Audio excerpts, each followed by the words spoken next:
Hi, welcome to episode 49 of Lean Whiskey. I'm Mark Graban, joined as usual by Jamie Flinchbaugh. Good to see you, Mark.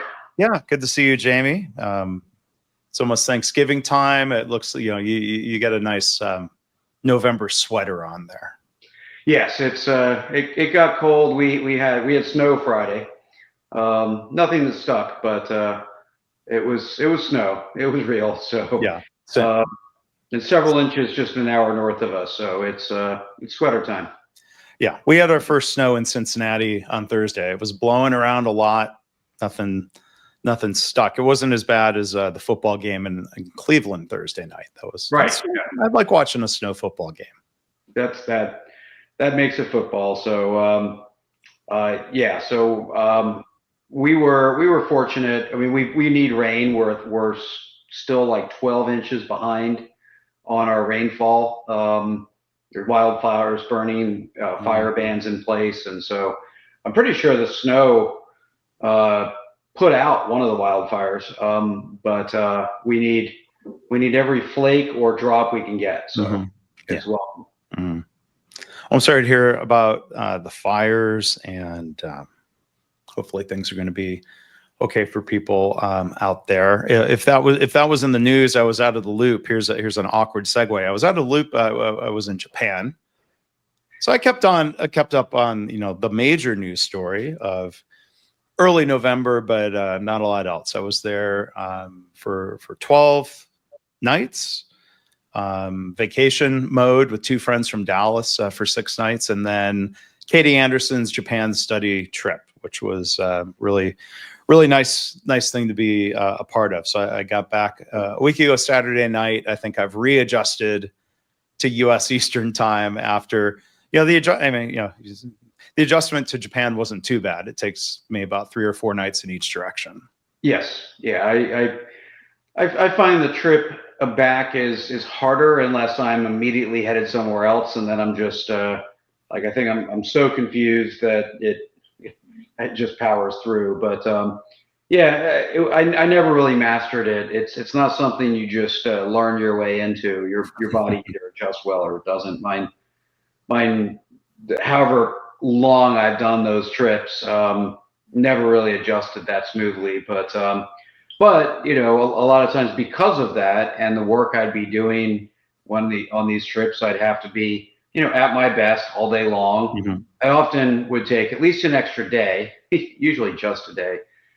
So I'll get there on Saturday, take Sunday to try to adjust as much as possible, relax, not too much, and then hit the ground running. You got 6 days because you took this extra vacation on the front end, which is awesome. That sounds fantastic. It was. And, there's been other trips where I think, I got in on Friday or Saturday and, I was hitting the ground running with the tour Saturday afternoon and company visits on Monday. And, it's a very Japanese thing to do, to doze off in a meeting, but I'm not Japanese and I'm a visitor and I'm a guest. And so I feel like I got to hold myself to the keep awake standard, which was pretty easy this time. But previous trips, that mid-afternoon time when your body thinks it's middle of the night, because it is middle of the night back home. Because it is. And as they say, you really probably shouldn't drink a lot like whiskey when you're going through all of that. But yeah, some things some good advice just isn't worth it. Yeah.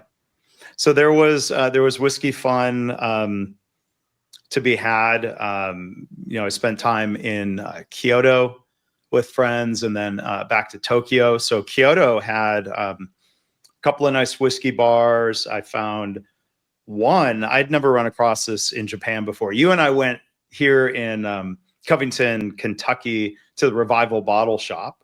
Right. We've talked about that before. Old whiskeys. Well, there was a place in Kyoto that had basically the same concept. They weren't selling bottles, but they had, I drank some Japanese whiskey from the 80s and from the 90s. I made a list here. I had, and the prices were all really reasonable. I mean, I think they were like, 1 ounce pours, but similar to, the pricing at Revival. They're, I think, happy to share what they have. So okay, now I got to pull up my list. All right. So I had a 1991 Suntory that was distilled at the Yamazaki distillery. They were not yet really branding it as Yamazaki. It was like Suntory single malt. Now I know your whiskey of the day, we're going to get to that soon, is Hibiki. So I also had a Suntory, it's called Royal 15, a 15-year whiskey from the 90s, that was basically their predecessor of Hibiki. Okay. Before they did the branding and the beautiful bottle that you're going to pick up. There was a Excellence 1971 that was also distilled at the Yamazaki distillery. And then I also drank the whiskey that is newly produced. That's my whiskey of the day. So, I enjoyed that. I enjoyed being able to sample whiskeys for a small price at a liquor store before you take a plunge on a bottle. And, the prices are generally low. The dollar is very strong. Right. And Yamazaki is once again available at bars and retail purchase. And when I was going there in 2018, 2019, stores would have signs that said, "We have no Yamazaki." Yeah. Now they have it. It's about 2.5 times what the retail price should be. So there's still that market correction, for the popularity of it. But, right. It's but the over, I don't say overhyped, because people want what they want, but the hype build up that led to hoarding and all of that, which happens with several brands in Kentucky in particular. So at some point you expect that to die down, because after all, they do continue to make it. It's not, it's scarce, but it's not limited. They continue to make it. So just wait your turn, get it when you can. And some of these excessive bubbles are a bit ridiculous, but yeah, good to see it's normalizing a bit, at least on the way to normalizing. Because it's meant to be enjoyed, and fact is, a lot of people don't even get to find it, let alone try it. Yeah, and I made a mistake.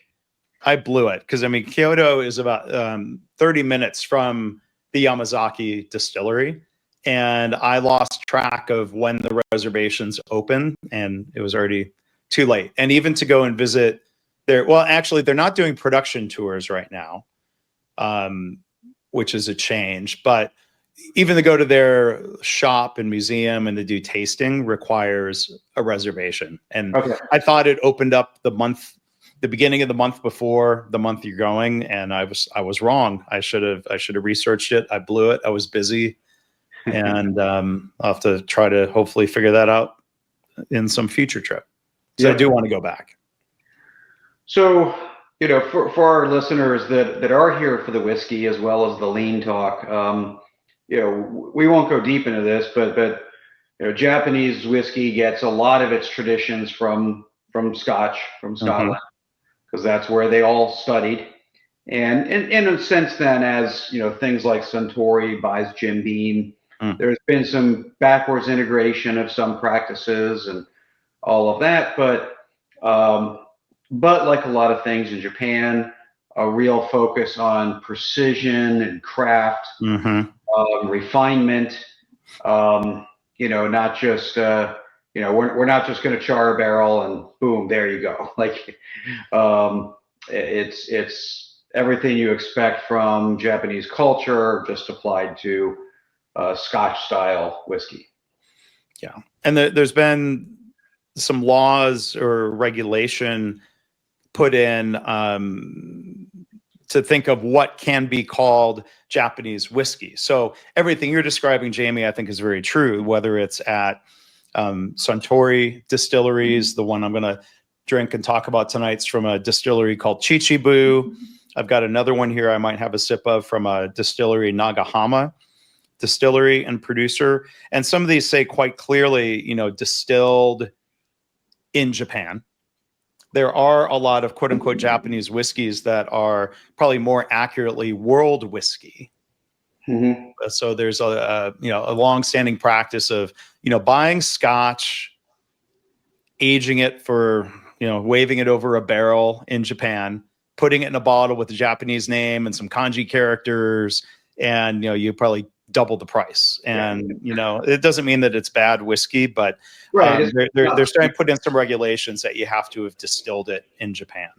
Yeah, To call and it and I think while it helps the collector market, I think it hurts the regular user because you're far more educated on Japanese whiskey than I am, and I feel like I want to stick to what I know in that market because there's so much where you're not really buying what you thought you were buying.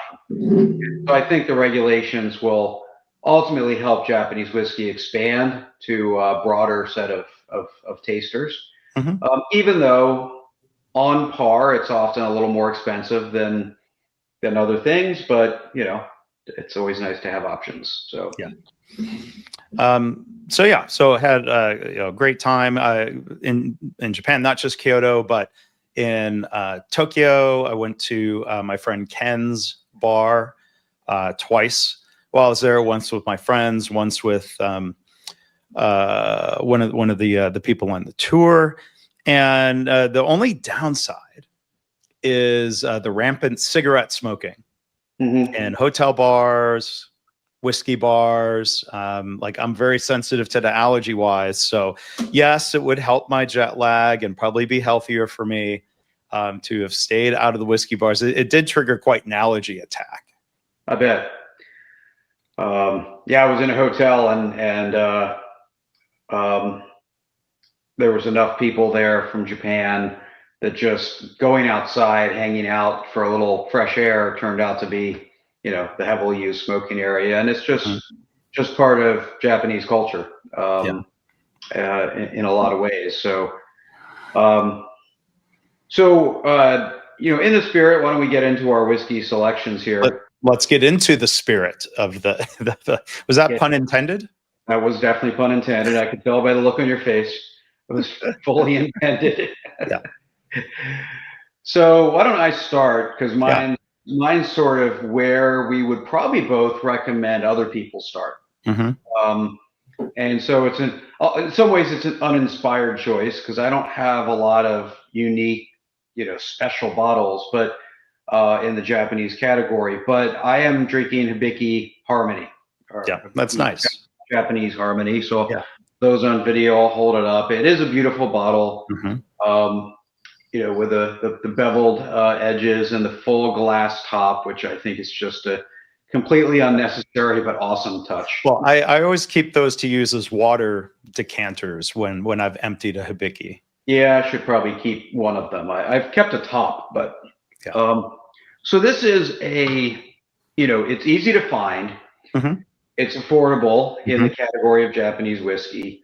It's quite good. It's a very good representation of the style that you're going to get from Japan without straying too far of like, hey, let's do something crazy or experimental.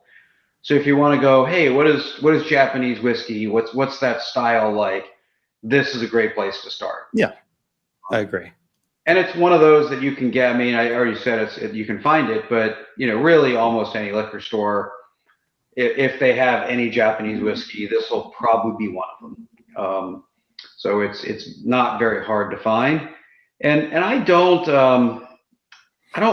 dip into it very often. I think I have to be in a mood. I think sometimes I think of it as its own category instead of overlapping with Scotch like it does. So when I say I'm in the mood for a Scotch instead of a bourbon or something, I won't go like, well, what about Japanese? It's if I'm in the mood for Scotch, I might as well be in the mood for Japanese too. And so I think my mind is limited in that way, but very enjoyable. Easy sipper. 43%. I think that's right. Yep. So 86 proof. So not over the top. And quite complex and nuanced and refined and all those things we talked about that you get from a Japanese whiskey. Yeah, and Hibiki is a blended whiskey, so it's right in line with nice blended scotch. Right. So it's not 100% malt. Like I'm pretty certain, yeah, Yamazaki is 100% malt whiskey. But the malt and grain. I mean, corn is a grain. There's nothing wrong with grain. It's not grain alcohol. I think sometimes if people think of grain whiskey, it's just like, well, if it's not malt, they just call it grain. Yep. Yeah, grains are the things that go in, but it says a meticulous blend of the finest selections of whiskeys. So very much a blend. This will probably be something I'll always have a bottle on my shelf. Yeah. Hey, I'm out of Hibiki. Okay, better go buy some more. Yeah. So there's not a lot of things I have on my shelf that I would consider that. Lagavulin 16 is one of them. Like I always have a bottle of that. Dalwhinnie 15, almost always. But yeah, I think, if I'm out of Hibiki, it's okay, put on the list, go get it. Yeah. Go get some more. And it's under $100. I mean, it was what, 70 or 80? I want to say 70. I didn't look it up before the show, but I want to say 70. So, not again, for Scotch style, not horrible, not aggressive. It's not a $35 Elijah Craig bourbon or anything, but yeah, you're not typically using these for cocktails. You're sitting down and sipping away. Yeah. And then the Hibiki Harmony doesn't have an age statement, but I got to taste. I mentioned. No, I don't think I did mention it. That I tasted a Hibiki with a 12-year age statement that was from the year 2014. At a bar, they had Hibiki 17, which I had never had because the price was so much more reasonable than here in the U.S. And then I did a liquor store sample of the Hibiki 21 year for $13. And I'm like, it was more than a thimbleful. But just like to try it. And I mean, of course, it was really good, but the bottle was $700 or $800. So I'm like, no, didn't want that. And then I was at a different liquor store and I saw Hibiki 30 year. Oh, wow. Let's play guess the price in dollars. So if I were to guess a Hibiki 30 year, knowing what the price ranges I've seen for 30-year scotches, and then doing the Japanese premium, I'm going to say, 4,000. 6,500. Okay, premium's even bigger. and the price was the big round number. It was 1 million yen. So yeah, I wonder if that's the market price or it's just a fun price to put on. And there's not a lot of haggling there. It's kind of like that's probably not. Yeah, that's the price. But yeah, I would have paid for a thimbleful. But yeah, I'm not spending 6,500 on a bottle. No, nobody's sampling the Hibiki 30 or the Yamazaki 25, which I was seeing that in stores also. The 12, the 18, and 25. So that doesn't, I don't know if they were holding it back for a while. I mean, it doesn't just materialize, but maybe, yeah. But the availability was there, even though the prices are high. But then speaking of prices, and I learned, so there's liquor stores, there's chains. I've found like in Shibuya, I went on to more of a back street and was more of like a local liquor store, right? So maybe not as tourist targeted. And the prices again, like really good, low taxes, strong dollar. Some of my baseline scotches were like half of what I would pay here in the U.S. Like Octomore, it's like $115 instead of $2 something that you would see it for here. And then I learned there's a different type of shop, fun to go through. They were either called Whiskey Museum or Liquor Museum. Again, a lot of really old bottles, kind of like a revival bottle shop. But then even some of the other prices were just obscenely high. Right. But, could go and look and watch. But one of my favorite whiskeys that I've had there and I've brought home before, not available in the US, I don't think. It's from Chichibu Distillery, and it's in the line called Ichiro's Malt. Usually there's 3 different releases that have different colored leaves. It's a blended malt whiskey, so it's 100% malt, but it must be from more than one distillery, and this is what they call the Winewood Reserve. So it's been aged, secondary aging in wine bottles. So it's it's got a little bit redder of a color to it. It's a 46% ABV. So there's the white leaf, the white label is like double matured, like a double oak. The green, I forget what the green leaf is for, but I found it for about $120 in that side street liquor store. The one liquor museum had it for like $1,000. And I thought, oh, Ichiro's has gotten too popular. I guess I'm not going to be buying that anymore. But so buyer beware, shop around. If you're in Japan, the prices are not uniform, depending on the city and depending on where you go. So very happy to have brought this one home. And if you pass through town, Jamie, we line that up again. I'll share it with you. I'll try to save some for you. Excellent. No, sounds fascinating. Sounds like a great, sounds like fun shopping and of course fun tasting as well. So, so you've had your fill. You got to try all sorts of things. So if we switch to sort of in the news, and we're staying in the same theme here. Really, the news is Mark goes to Japan. Not really newsworthy. Maybe not, but it's the lessons learned, the Podcast. things to see. That's all, kind of what we want to talk about. So yeah, kind of the whole idea of a study trip, which was what this was, and many people have never really had the chance or taken the chance to go on a study tour. Mm-hmm. And so we want to talk about what it's all about, but also what you saw and what you learned from your most recent study tour. Mm-hmm. Yeah, and then we'll get to hear reflections, from study tours that you've done visiting different companies. But yeah, I mean, it's a privilege to be able to go.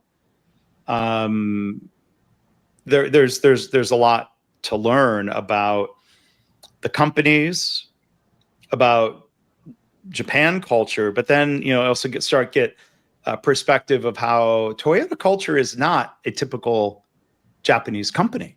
Right. And so for anyone that says like, oh, well, lean would be so easy if we were Japanese, like that's really selling Toyota short, if not a little inadvertently disrespectful. Like they've done a lot to cultivate their culture and their management system. It is not typically Japanese. No, in a lot of ways. There's some things that are very Japanese, but there's some things that are very counter to Japanese culture. And I think that's where you get into, yes, it's a Toyota culture. And I've seen and been to very poorly run companies in Japan, and I've been to well-run companies in Japan. Mm-hmm. So the idea is see it with your own eyes, learn, soak it all in, see some variety. So this wasn't just a go visit Toyota type of Japan trip. This was see a whole bunch of stuff and understand what's happening there. Yeah, and Toyota's not open for tours, and that's I think a global, worldwide policy right now. Georgetown, Kentucky, San Antonio, Texas. I got to visit Georgetown in December 2022, but the last I checked, it says education groups only. Yeah, so they're not open. They are doing tours, but they're not open for public tours. So it's very limited, mm-hmm. And dedicated to things like the True Lean program at the University of Kentucky that Toyota helps sponsor and fund. So Yeah. Mike Hoseas, when he did his lean event in Lexington, with being a former Toyota guy and having good connections, he is able to bring a group in. Yep. But yeah, I mean, we got to visit 2 tier 2 suppliers. So now you go to smaller companies, and for anyone who thinks, oh, well, you have to be a big company to make this work. Well, no, that's not true either. Katie also took us to 2 smaller companies that are both in like the food products manufacturing realm of things. But we're going to have a chance to kind of go through some of the key points, I think high level takeaways. But, one of them is on this theme of Japan culture versus Toyota culture. People say, most Japanese companies are very hierarchical. They're very top down. There's maybe some cultural elements of respecting your elders, and seniority matters greatly. But, there's this idea of, big harmony, don't disturb the harmony, don't make waves. Mm-hmm. Tall blade of grass gets cut. And it sounds like in a lot of companies, like people really aren't able to speak freely the way all 4 of these companies emphasized their culture, whether it's directly inspired by Toyota or indirectly inspired by Toyota, is that they do want people speaking up, and you have to create that environment. Yeah. So there are companies that recognize it's a gap. It shows up as a gap in Japan in many ways. I mean, even when there's been scandals, a lot of it was like, yeah, we didn't want to say anything. It wasn't an intentional cover up. It was just, yeah, we didn't want to be disrespectful to the boss and the shareholders, and it was out of this deference. But I remember 12, 15 years ago, and I know cultures change, but I was actually leading a workshop in Sendai, Japan, and first of all, every break people were back on time. That was awesome. Mm-hmm. And I still remember seeing the plant manager running down the corridor just to make sure he was not late, because violating the safety rule, but making sure he wasn't late. Right? Yes, this is, you have to make trade-off rules, but it was very hierarchical. I mean, the front row was him and his direct reports, and each row we went back was further deep. It was about 40 or 50 people, and went further back into the depths of the organization. And when I asked them to do some reflection and like score themselves on a scale of 1 to 10 on certain things, everything was 8, 9, or 10. Mm-hmm. And as I got into some conversations, it was basically we don't, a 5 would reflect poorly on the boss, right? And so we don't want to say that. So unfortunately, this was one of those instances, not one of those companies that was very open and honest. And so there's a lot of stuff you had to spend a lot of energy reading between the lines, understand what wasn't being said, having side conversations, having after work conversations, and all that is friction towards improvement. All that is friction against Kaizen. Mm-hmm. And again, it's one of those things that Toyota did that was contrarian to Japanese culture. Yes.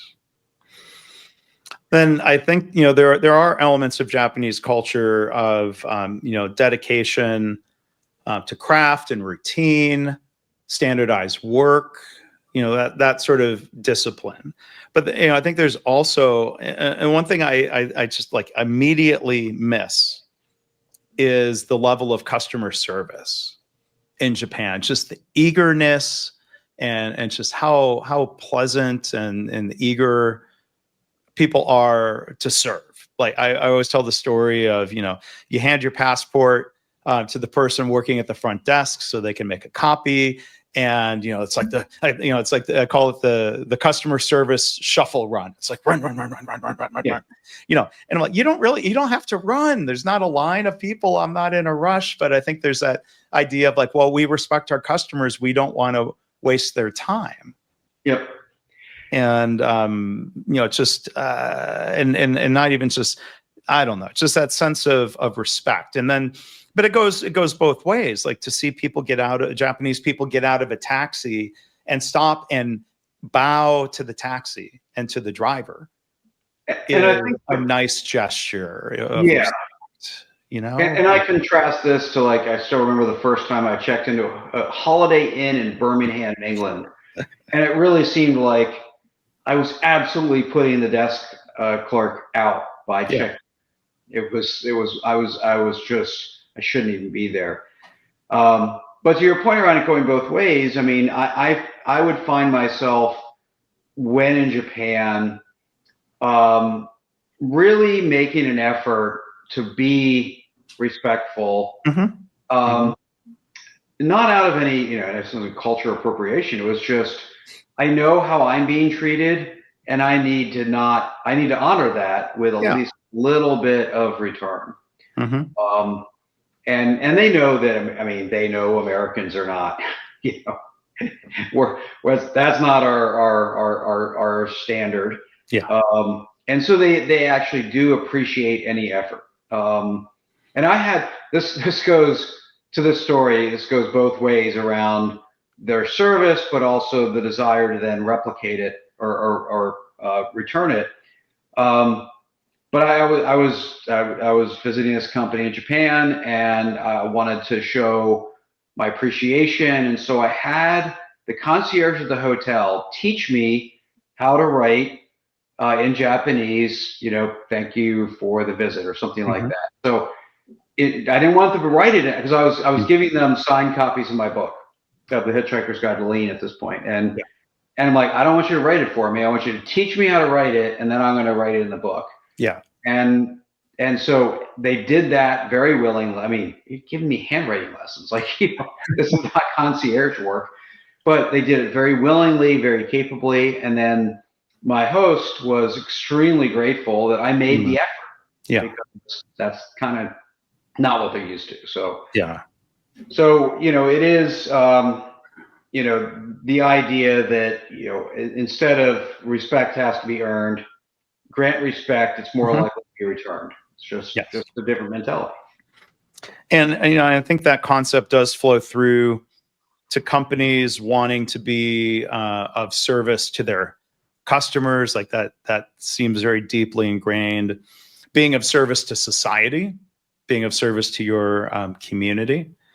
And you know, it connects to, we'll put a link to the blog post, and I told the iPhone story. Yeah. So this was amusing, knowing that it turned out well. Right.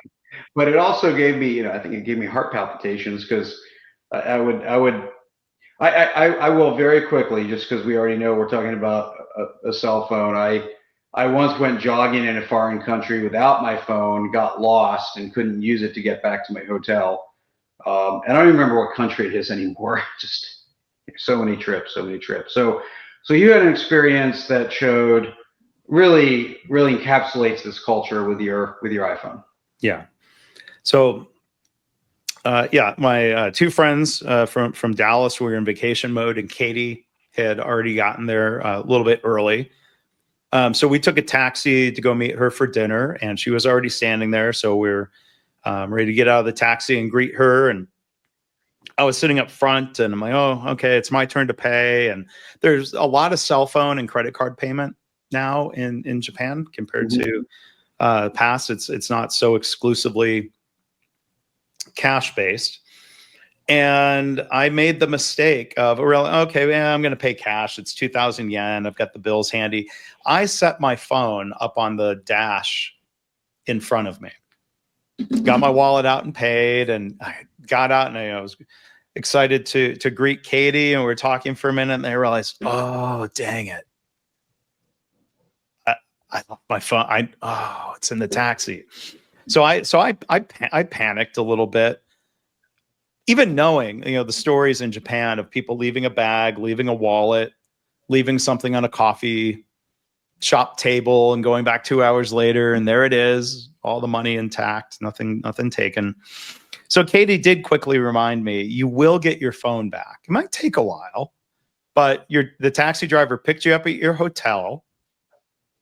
He knows where he dropped you off. Like, you know, So if anything, when it was convenient for him, he may very well have dropped it off at the hotel. But Right. I had one of my friends call, and it was on vibrate mode, of course, or so he either didn't notice, or then he had a chance, or maybe he was actually stopped, and so he answered, and Katie explained in Japanese, what was going on, or obviously it was the phone left behind, and then because Katie and I had shared locations through WhatsApp. Not that we didn't trust the taxi driver, but he was going to come bring it to the restaurant. And so we could watch where the phone was. Again, so like I didn't want to waste his time. So as he was starting to get near, I went outside to the sidewalk, and he pulled up across the street, and he came out, and he's kind of doing the customer service shuffle run. And he's like, with a smile, he's handing me the phone in that very kind of two hands Japanese way, and I was thanking him and apologizing and bowing, and he was bowing, and again, like, he wasn't being a jerk about, oh, what a problem I caused for him, like, on at least on all the surface levels, that he was happy to be helpful. Yep. And it's not a country where I would give him money or something as a thank you, because like tipping at a restaurant, that would probably be seen as an insult. But right. I think between my smiles and my bows, and I think he realized I deeply appreciated it. So good ending to the story, because I could have gotten it, just getting a new phone in Japan would have been a pain. Yes, yeah, it would have been temporary at best, but yeah, I left twice. I've left Kindles on planes in the seat pack, which lesson learned. Yeah, just don't ever put it in the seat back, right? Yeah, I've done it. I did it twice for crying out loud. So I've left an iPad once, but I never got it back. Yeah, I did get my iPad, despite calling Delta, and so either they just didn't see it, and the next passenger took it. Yeah, they saw it, they just tossed it because they're just cleaning, they don't really care. Yeah. Or they're like, hey, free Kindle. Yeah, I was right on top of trying to get it back, and didn't get either one back at all. And it's my fault. I left it there, Yeah. but yeah, it's nice to know that kind of thing can happen, and certainly happen in Japan. So. Yeah. Well, with the airlines, I think like American Airlines, it could be just bad process. Yeah. They haven't really invested much in that process, because it's easy to say, well, it's the customer's fault, they shouldn't lose their stuff. Which it is, but yeah, I could imagine a scenario, to your point around process, is that if you're a cleaning crew, handing something in to get returned is just a rigmarole. Just a total pain. They're like, you know what? It's just easier to throw away. Yeah. So, yeah, didn't get the Kindles back. So I'm on Kindle 4, I think, and or 5 in my list. But at least all your books are in the cloud. At least you don't lose the content. Well, I did lose I lost a paperback once too, as well, and so yeah, so I didn't even know what page I was on. I had to buy a new copy and try to find what page I was on. But yeah, that's the beautiful thing about the Kindle Cloud. So let's talk more about. So yeah, you got your phone back, so you could take notes and do all sorts of other things. Let's talk more about your trip.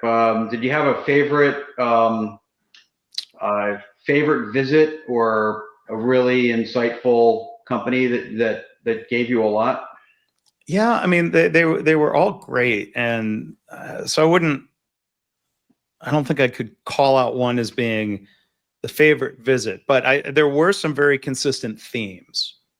Right. So as I was thinking about what we could talk about today, and as I'm going to go and write, thinking about connecting the dots. So, one I already brought up, and maybe we could delve into a little bit deeper, is, creating an environment where people can speak up in different ways, right? So that's and-on chords, and-on systems, just encouraging people to speak up about problems, mistakes, improvement ideas, we heard a lot about Kaizen, and you can't do Kaizen small improvements if people don't feel safe or comfortable pointing out a problem or a gap or sharing an idea. And the other thing that was, I think, brought up very unprompted, not because I was asking about it, but companies talking about not punishing individuals for mistakes that have systemic causes. So kind of thinking in the line of My Favorite Mistake podcast and conversations I've had with people there and through the book, like that was a very, very consistent theme.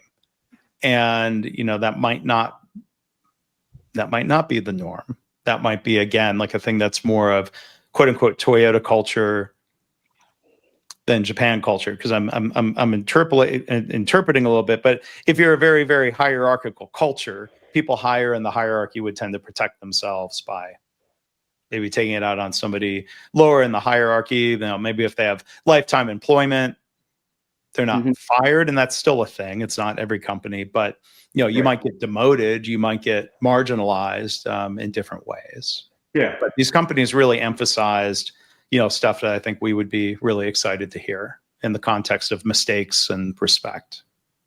Yeah, and it's important to note that when you do a study tour, you're handpicking who you're visiting. So this isn't meant to be like, let's look at the good, the bad, and the ugly. It's like, we're here to look at the good. Right? We're here to look at the good examples of what's that. And so curating a study tour is super important. Because you can go to a company and get a really bad tour, right? Like you just go through and it's like, we got nothing out of that. That was uninteresting. They weren't very good. They didn't seem to want us there, right? So curating a study tour, putting it together in a way that makes sense and allows you to learn is I don't call it an art, but I mean it's a complicated task. And because you're really trying to look at receptivity, but also the good examples to learn from, things that people are doing well. And I think in part of that curation is you don't want to go to companies that nobody's perfect, right? But there's something to be said, for going to companies that still have a lot of room for improvement, and they can talk about what they're doing. If they use the word implement or transformation or whatever types of words they use, that they're not so far along in their journey that you can't relate. Right. So a lot of, maybe you don't see all of the lean practices. And this is where I don't think of these as best practices tours. I mean, you go and you see 5S, you see Kanban, you see Hijunka boxes, you see, Kaizen write-ups, you see, team boards, you see evidence of Hoshin Kanri. I mean, you can see all of that, but then you could still look at it and say, it's not as simple as like the best practice, yes or no. There's a question then of, well, how well are they doing certain practices? And, I think the company philosophies or the management mindsets and approaches are, like, to me, far more interesting and inspiring than like, oh, look how many tools they're using. Yeah, I think the idea of relatability, I think, is important. I mean, if I went to a talk on hey, I want to be a better swimmer, so let me get a lecture from Katie Ledecky. Like, I just she was born a better swimmer than I'll ever be, probably. So, it's just not relatable. But when you see a company that's doing stuff, continuing to improve, working on, they can, especially those that are honest about where they're struggling, I think it can be very inspiring to know that this isn't unachievable, right? This is work that we can do. These are things that we can progress on. And look, they're doing it. It's hard, and they're making progress, right? And so I think that idea, it's one part, true lessons learned, like tips and tricks and nuggets and takeaways and all that. It's one part inspiration, seeing people do stuff. And I think it's one part comfort knowing that, like, hey, those that do are not perfect. So if we're struggling, we're supposed to, Right. because it's hard. And so seeing other companies struggle, even though they're on a tour, I think that's very helpful. And so I think all those are some of the ingredients, I think, for a good study tour. Mm-hmm. And then, you mentioned, the idea of a swimming lecture, and we're not going to learn how to swim from watching any number of lectures. There's a time and a place for lectures. So one of the people we had with us, and was very fortunate to see him again, and he was with us the whole week, was Isao Yoshino, who was Katie Anderson's partner. Her book, Learning to Lead, Leading to Learn, about his career and lessons and stories. Mr. Yoshino's 80 years old. He's really sharp. He seems to be in really good health. And this was the first time he had ever joined Katie for the entirety of the week. He lives in Nagoya, and he actually, came along for the other stops, and including Tokyo. And you could tell it was sincere when he said, well, he was coming along for the week, not to lecture us for the entire week, but to learn, and that he was excited to be learning from the questions that we were asking. And, we had 18 people representing 8 countries and 4 continents. Nice. And, so for him to get exposure, to people from all over, you could tell it was sincerely exciting for him. Now, he did do a lecture, as a former Toyota executive, sure. And it was really good. And then there was another day where there was another, like, more recent Toyota retiree, doing a lecture. But it would be silly to go to Japan and sit in lectures all day. Like, right. You want to go to Gemba, even with the company visits, finding the balance of, the company's going to give a presentation, and then go and see, and finding that right balance. And again, I think Katie's trip did a really good job, with that balance. You want to hear from people, but then go see and talk to people that are doing, working through this struggle, right, of whatever improvement they're trying to make. Yep. Yeah, and I think some of that inspiration is part of the ingredients to pull it off. So I put together a study tour, 25 years ago, when I was at DT Energy. Mm-hmm. And we had built this, or we were in the process of building this continuous improvement team. And there were a couple of us that actually all either came out of GM or Chrysler, and actually all of us had been through the same MIT program you and I attended. But we had a pretty big team, which was great. It was awesome. The company was investing in building this team, but we wanted to build the team. So I put together a study tour where we mixed looking at companies with other forms of inspiration, right? So it wasn't this. Your study tour was, anybody can sign up kind of thing. This was an intact team, right? And it's just, what's your goal? What are you trying to accomplish?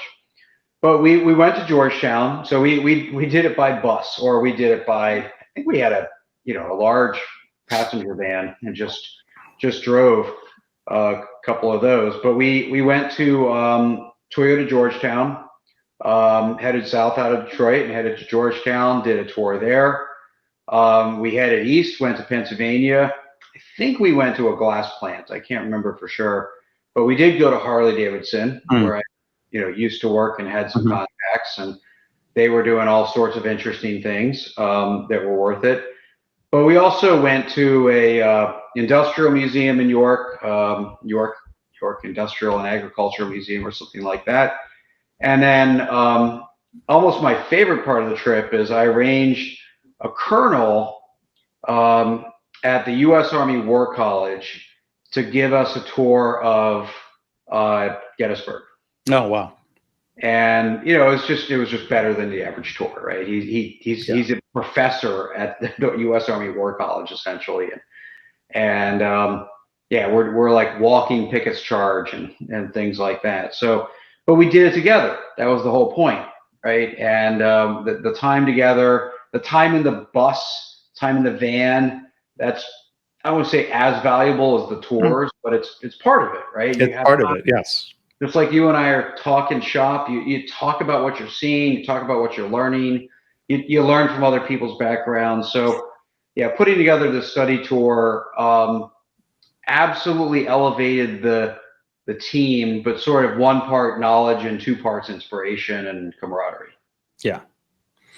And, you know, within our group of 18, you know, there was one organization that sent 5 people. Now, they weren't a team, they were leaders from different parts of that organization. Sure. But they're part of an organization that has sent people with Katie. They've sent people previously with Kaizen Institute when I was partnering with them on tours. And then there was another group where it was like 2 consultants and 3 leaders from one of their clients.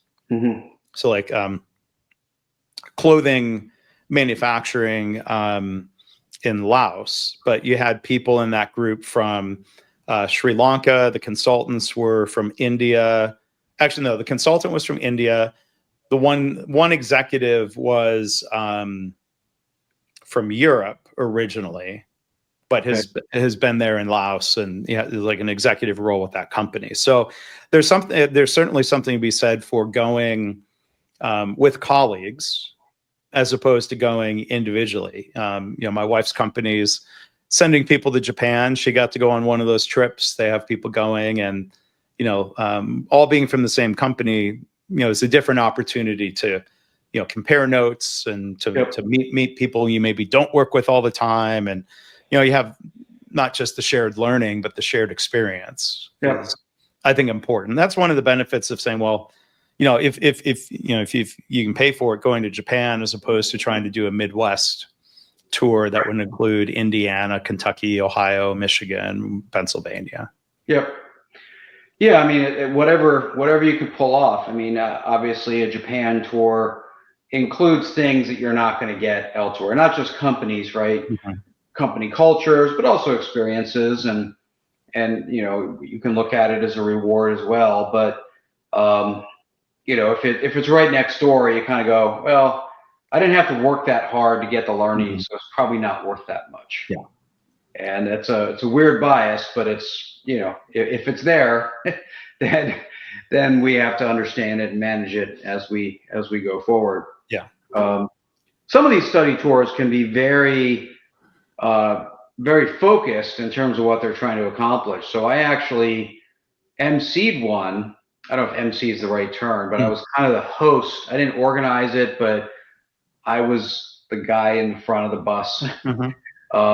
Facilitating. Yeah. Facilitating, yeah. And so it was the American Machine Tool Builders Association. And they wanted to understand, this is a long time ago now, but they want to understand why Boeing in particular, but also companies like that, weren't buying as much equipment. And the main reason is they were making their own. They were like, yeah, we don't need what your equipment can do all this. We just need it to do this. And so they had Skunk Works there, and they were making their own. So I don't even know how they connected with me. I mean, I've spoken for that group before, and I kind of had a background in machine tool building, but yeah, so I was emceeing the tour, kind of helping them wrestle with what they're seeing. Make sense of it all, right? They're just hearing stuff, right? It's just, they don't hand you the lessons on a silver platter.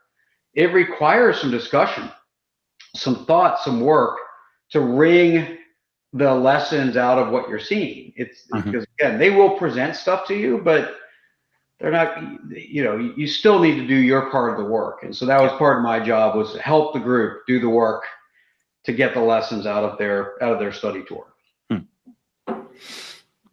Yeah, that facilitation, I think, yeah, is important. For one, not just making good use of the bus time, but I played that role with Kaizen Institute in the past, especially when we had healthcare people going and visiting factories, and it might have been literally the first factory they've ever seen is Toyota. Right. Hey, look at this.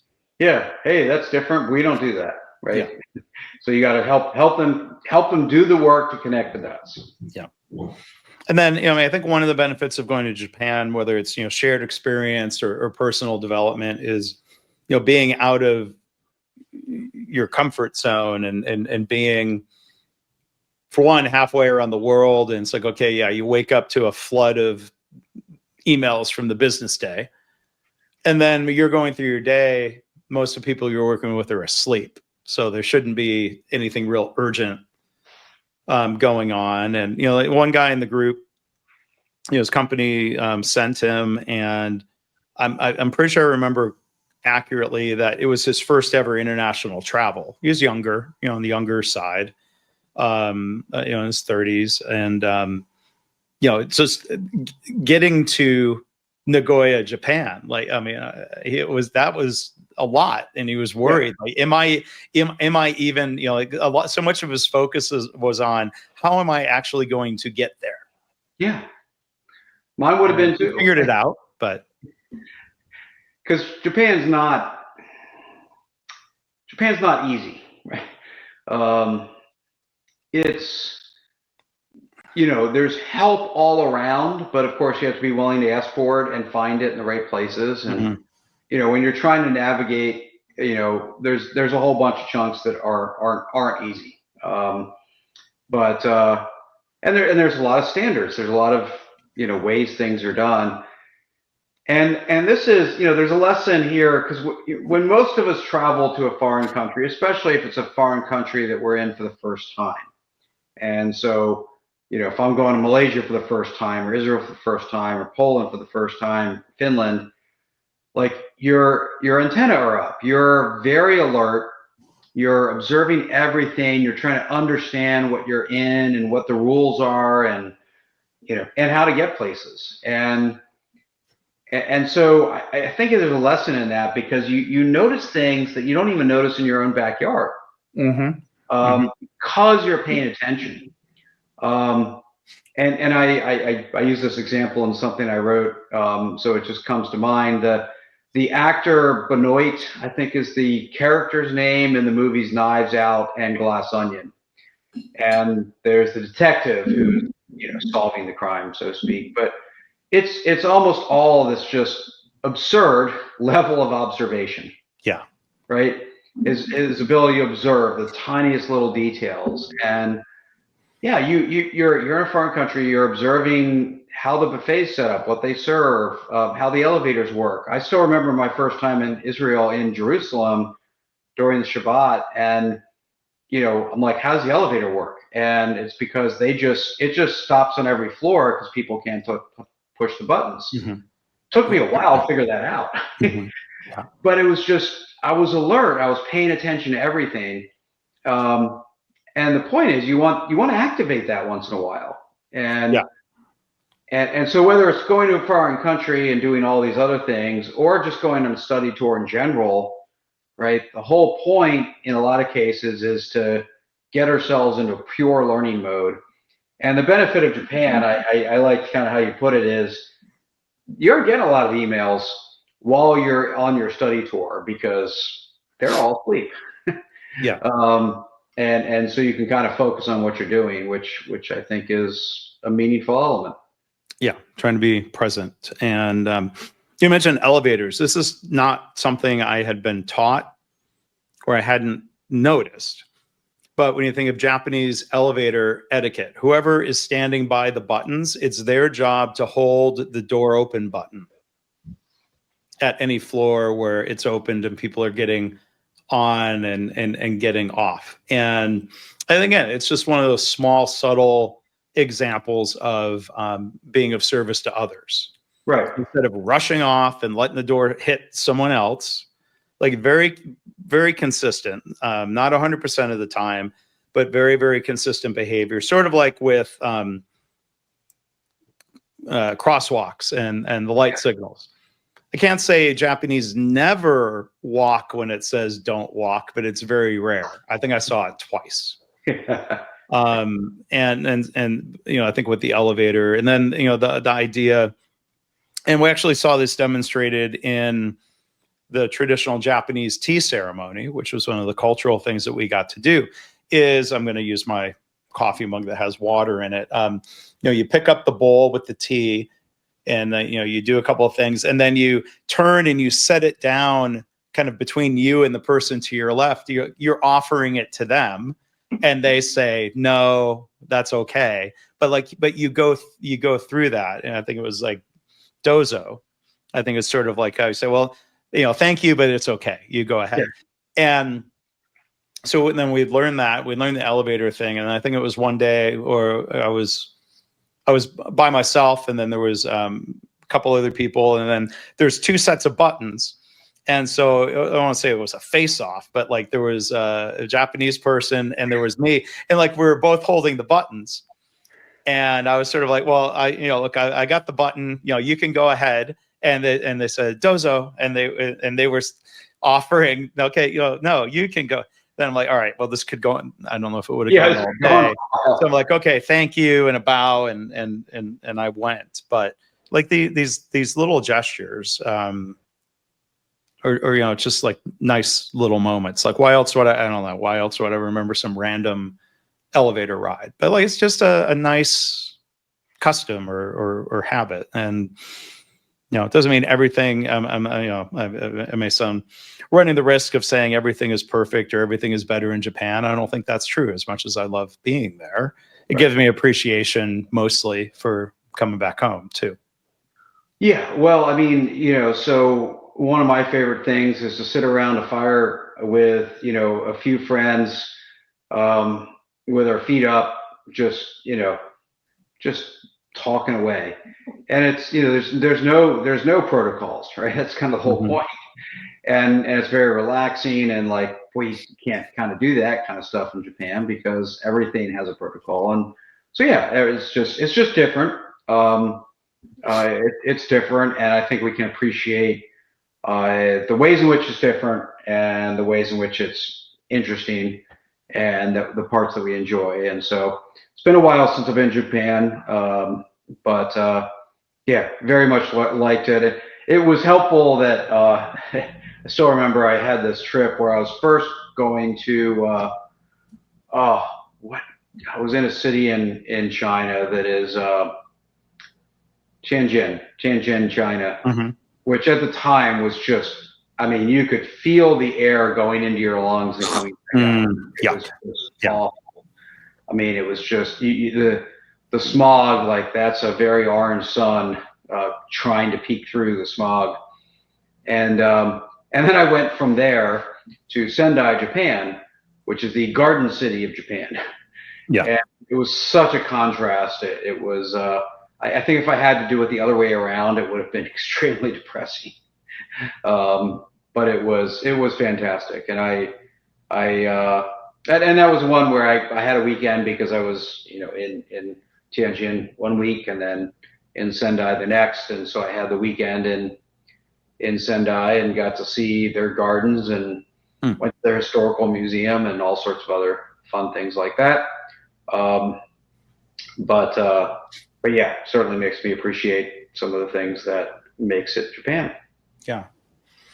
So back to the companies and one of the things that was special about these organizations, whether they're Japanese or not, is like the very, very strong focus on developing people as being a stated primary goal. And, you hear that from Toyota people, the Toyota suppliers, and then these other 2 companies that are not directly in Toyota's orbit. We're talking about, the purpose of Kaizen is to develop people and their problem solving. And are there benefits to the organization? Yes.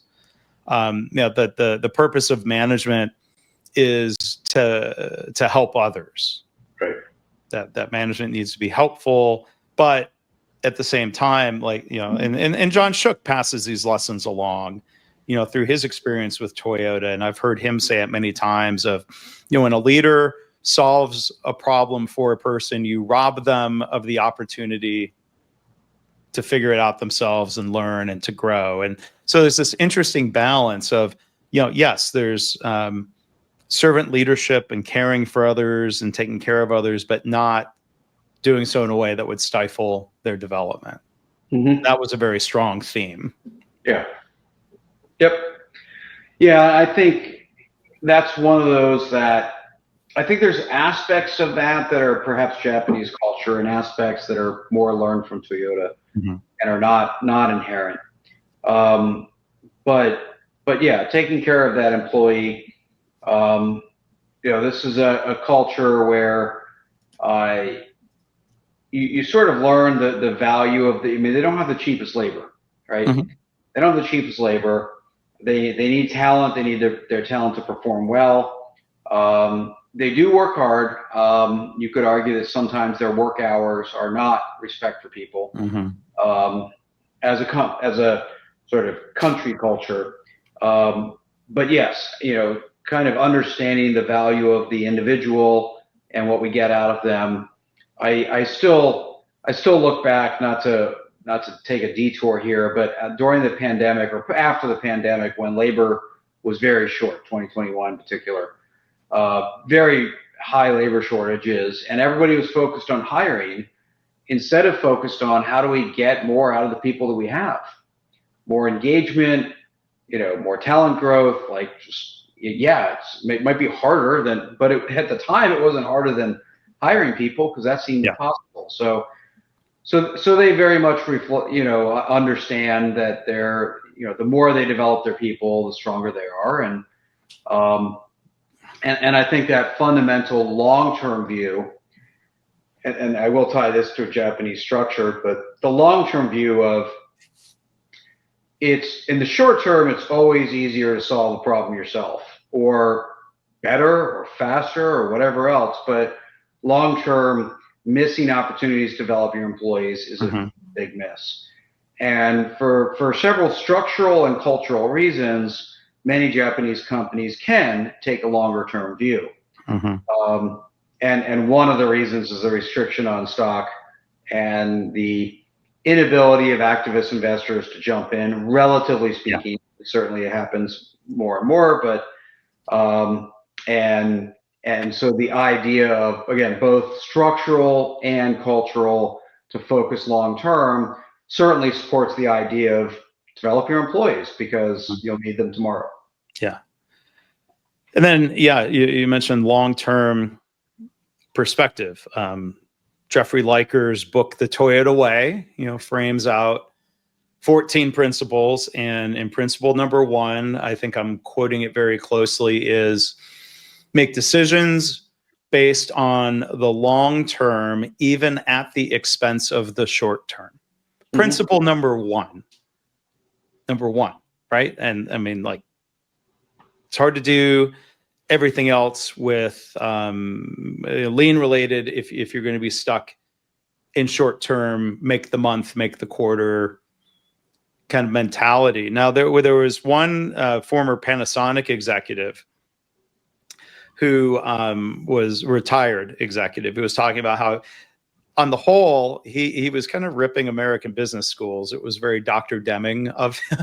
I can't say he was directly influenced by Deming, but he was saying that he thought it was often bad when Japanese would go to American business schools and come back, because he's like, Japanese companies get off track because they're too focused on short term.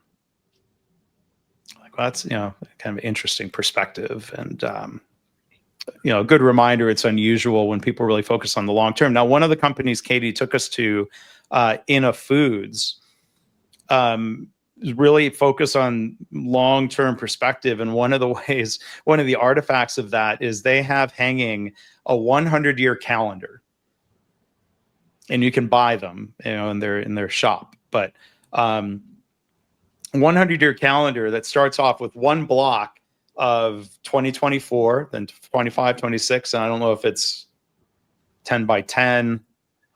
But I mean, you've got this grid. I mean, so then you start looking and the calendar ends in the year 21, 23. None of us watching or listening or participating in this are going to be here then. Right. And it's kind of sobering and kind of makes you think, like, well, what decision am I making now that is going to affect anything in the year 2092? Right. And I think I remember they were saying that, like, in new employee orientation, they kind of ask people, like, point on the calendar in the year that you predict expect you're going to die. Like, oof, that's bleak. And Japan has Can we just pick incredibly long. retire? What? Why don't we pick retire instead? Yeah, well, no, I mean, a lot of people in Japan live past 100, and the average lifespan is long. So you could be an optimist. Well, if you're starting at that company, you're probably at least 20 something. So yeah, I mean, the day you're going to die is on that calendar.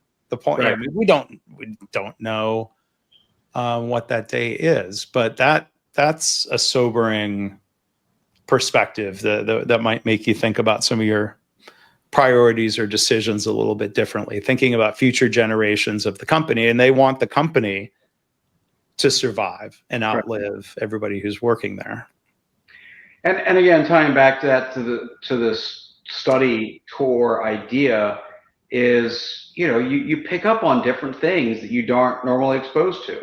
Yeah. Just by going to look, right? It's the same thing as reading a book, or having a coach. Right? You get exposed to stuff you aren't always exposed to. It's just a different format of doing the same thing. In this case, it's visual, it's auditory, it's with a group. So you're interacting with a group while you're doing that. And there are a lot of places to have. I mean, they're not going to write a book about the 100-year calendar. So it's a nugget. It's a moment. Mm-hmm. It's a small little thing, but it has, it gives you a perspective. Right? Yeah. It has an effect. And so, just like, read more books. It's just a way to trigger reflections, trigger perspectives, trigger learning. And you never know what might land for the individual, the collective, to go on a study tour. Well, and so this company does have a book, and their broader philosophy, they call it tree ring management. So you think of how a tree grows slow and steady. They want the company to grow slow and steady every year. And if you just Google, it's INA Foods Tree Ring Management. The second thing that comes up for me anyway is something Katie wrote about the company, and then there's Google Books. I think it's out of print, but you can kind of get a gist of it, and I encourage people to look that up. But Katie's blog post reminds me of the one thing they talked about, that they said their purpose is happiness. And it's an extension of, I think, a common lean concept that cost and profit is the end result of doing everything else well. Mm-hmm. And they think of, if you're thinking of a company as a system, like a human body, like they even used the expression, or at least as it was translated into English, that profit is excrement. Like there is a vivid, whatever comes out in the end is based on everything you've done up until that point. So they're not saying profit is bad. Profit is right. Their profit is shitty. But it just comes as a result of other things. Yeah. And I think there's a common theme. Now, along those lines, it was actually one of the Toyota suppliers. I learned a new word. It's kind of related to employee happiness, or it's actually related to the word comfort. So I think a lot of our listeners know Kaizen, right? Mm-hmm. Like change for the better, or small incremental improvements. And then people might know the word kaikaku, which I learned from Norman Bodak, which is more of like radical change, more of like a step function improvement. This company was emphasizing like their main purpose and the way they were engaging employees, what they called kaiteki. So the same Kai as Kaizen, and then Teki. And I think that word kaiteki literally translates to mean comfort or comfortable. Okay. So they were really emphasizing to employees, do what you can to make your job more comfortable. Now, I've heard other people use the word easier, right? What can you do to make your work easier? That's a different approach to, say, efficiency and quality and safety that's all incorporated into that. But they used a different word. We would often say, focus on removing burden. Mm-hmm. whatever that means, Mm-hmm. remove burden, right? And so that kind of all is in line with this idea of comfort, but a different way, as you said, a different way to frame it. Mm-hmm. So am I going to start slinging that Japanese word around like a buzzword? Probably not. I'm not going to write a book called, The Power of Kaiteki. Maybe I should. No, I'm not. But maybe, but then, the whole idea is that just the filter of removing burden or finding or seeking comfort is there's friction points in the way, and mm-hmm. you don't need an IE degree to find them. Right. But if you just kind of say what burdens you or what would make work more comfortable, not everything will be related to company gains, Right. but on average, they will be. Mm-hmm. Yeah. And so asking employees to make their work easier, less burdensome, more comfortable, I think is far more engaging than, hey, we need your cost savings ideas. Because there are ways of cutting costs that would make the work harder for people. Right. Plenty. And that's not the goal. And that's where you get to resistance, right? So the whole point is, get people involved, and you have a better chance of making the ideas even work. Mm-hmm. It's not just about getting ideas; it's about making them work, because you can have a great idea, and once you throw it at the organization, it just falls flat. It's not whether people buy in or not; it's just can they pull it off? And so, yeah, that engagement, that support, all of that has a pretty big impact on how many improvements we can make and how successful those improvements are. Yeah. So then the fourth, so I guess 2 high-level themes, a new word, and a high-level theme. The other high-level theme that came up a lot during the week was focusing on the intent of the tool or approach, not the template. And so I think, problem solving, I saw, a company, something like, oh, that looks like an A3. And like, it's a little bit different but look, they have a consistent approach, and for them that worked, and we don't have to copy exactly that. And we wouldn't say theirs is wrong compared to some other company. And look, people were using it and they were improving. And then there was a lot of talk of Hoshin Conry or Hoshin planning, AKA strategy deployment. And they're saying, the intent is creating alignment across layers, levels of the company. And they were doing this in relatively simple ways of like, you'd be out in the shop floor and you'd see something posted about, the company Hoshin goals and approach, and then breaking that down into our goals and our actions that we're prioritizing and it was just kind of sheets of paper and kind of a hierarchical, kind of layout. Yeah. Like, great. And I'm back to when I was first introduced to the X Matrix by my boss at Honeywell in the year 2004, 20 years ago. He was a former Danaher guy. He loved the X Matrix, and it gave me headaches, and like I was just struggling with it. And so then I asked, because I know X Matrix is very popular. It was during the lecture by that other Toyota executive, and Mr. Yoshino was in the room. And I asked, well, does Toyota or do companies here use the X Matrix? And Mr. Yoshino, I think, has been around enough of these conversations. And he was like, no, Toyota doesn't use that. The other Toyota executive asked, what's an X Matrix?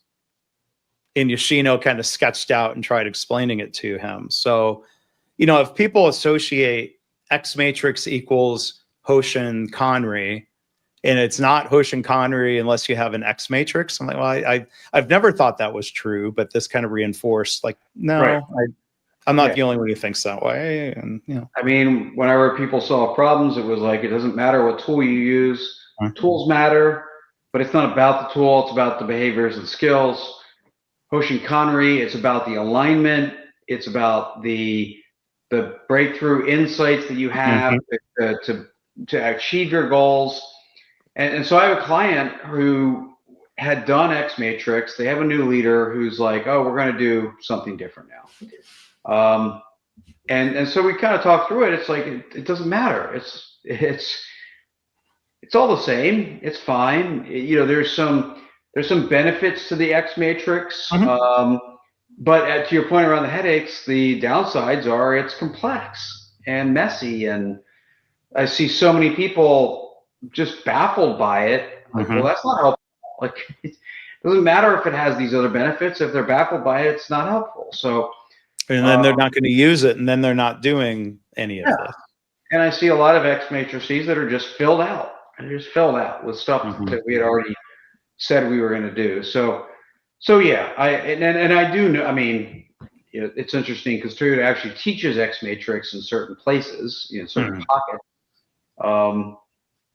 And I know that the True Lean program that they sponsor teaches it. So yeah. So maybe it exists in places, but maybe not in Japan. Maybe not in Japan, and maybe only for certain activities. But the point is the X matrix is not what makes you Toyota. It's not what makes you lean. It's not what makes good strategy. It's just a template. And at the end of the day, it's not much more than a template. And the skills and capabilities that go beyond, behind it, like systems thinking, understanding cause and effect, understanding cross-organizational dynamics, those are important skills whether you use the X matrix or not. Yeah.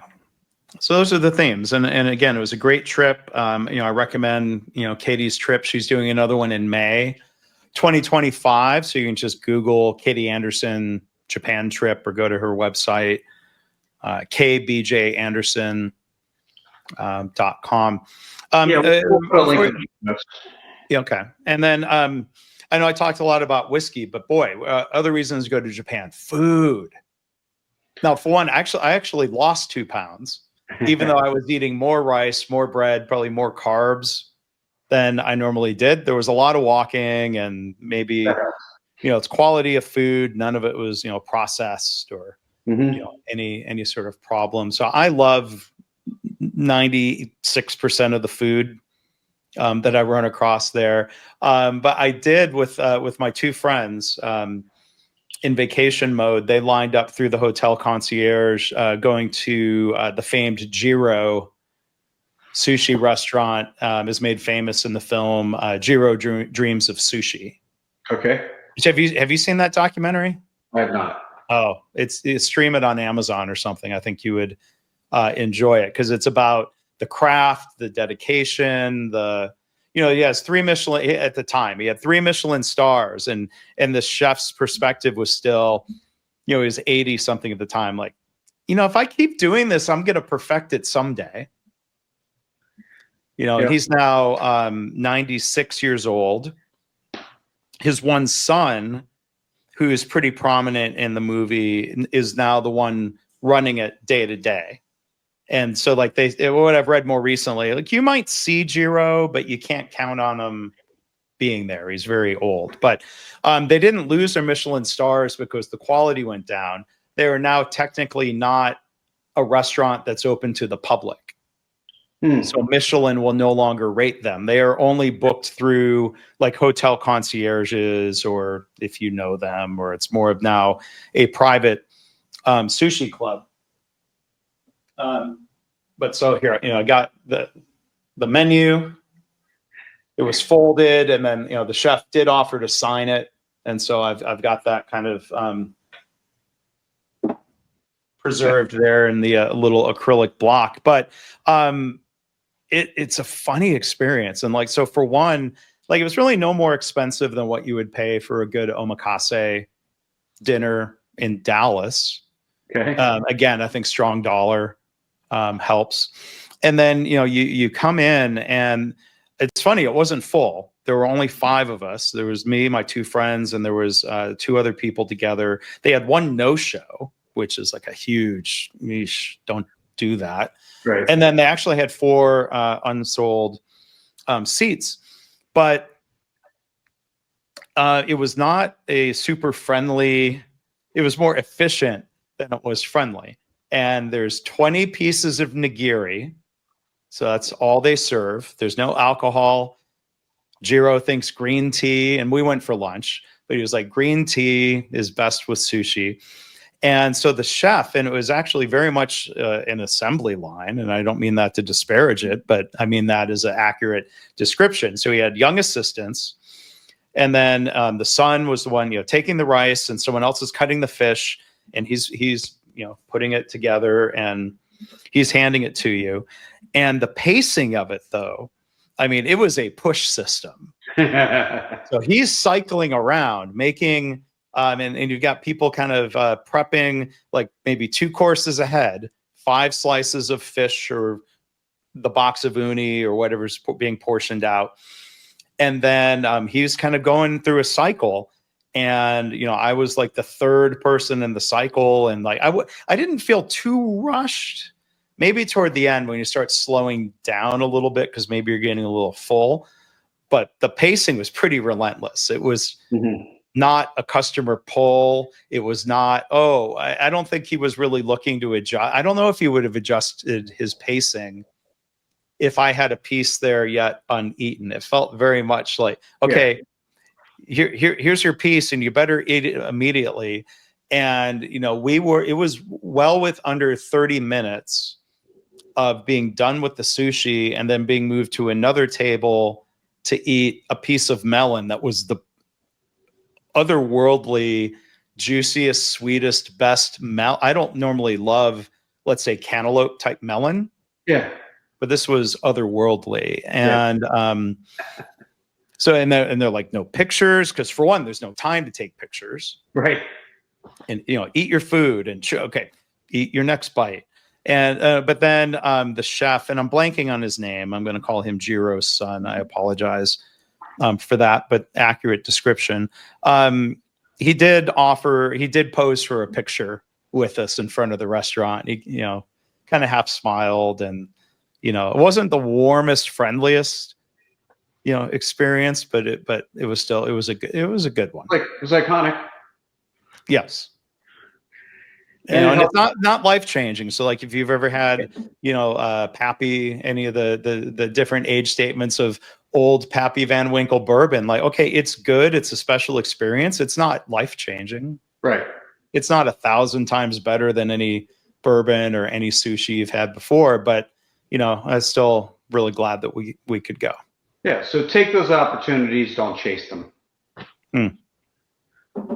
If we couldn't have gotten in there, I mean, we did a omakase dinner in Kyoto that was the more, to me, typical of you have some different appetizers and cooked foods, and then you shift into sushi mode. Now that was like, a very warm, high hospitality kind of environment where Jiro, it is what it is. And I think you expect that if you've read about it, or, even I don't know if he was still president or if it was out of office, but President Obama famously ate there, and I'm sure he got the exact same standardized treatment that anybody. Yeah, I mean, once you're in the habit, that's how you run things. So, but anyway, so that was my other experience that I wanted to share. Awesome. Well, hopefully we both like sushi. So yeah. As we know, not everybody does. Yeah. But that's okay. Yeah. All right. Well, good story sharing. Thank you for walking us through your study tour and some of the lessons that come out of that. Opportunity some people get to take, some people don't. So either way, hopefully they take something away from our discussion of it. So. Yeah. Well, thanks for asking about it. Thanks for wanting to talk about it. So this is our Thanksgiving episode. Do you think is this also our Christmas episode? Or are we going to be able to do one? Schedules. We'll have to, let's plan on it not being our Christmas episode, but who knows? We'll okay.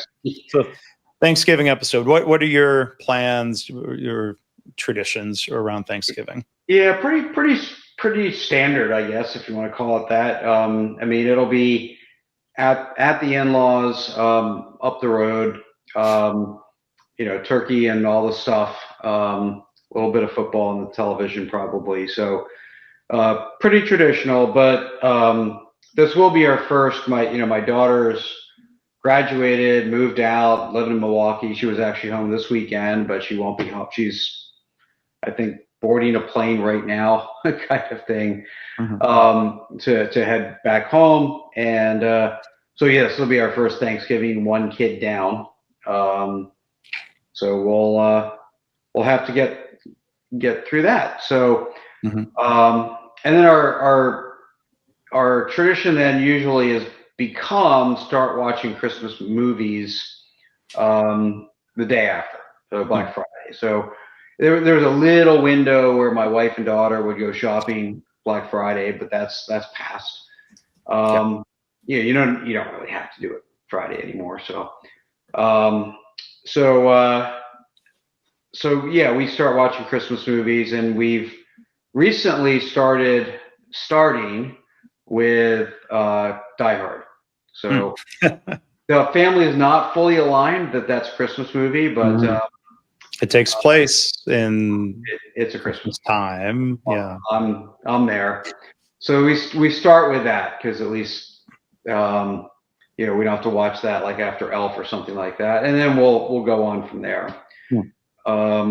So those are sort of the traditions. Now this year, so Lehigh, after being really bad for a few years, we have a new coach, and we won the Patriot League yesterday. We're recording this on Sunday. Congrats! Won it Saturday. Beat Lafayette, which was important. Stadium sold out. People everywhere. It was a nice day. So now we get an automatic bid into FCS playoffs, and play Richmond on Saturday, which is kind of in driving distance. Not really, but we could if we wanted to. So there's a possibility we'll decide to go to that game, especially because we may have a shot.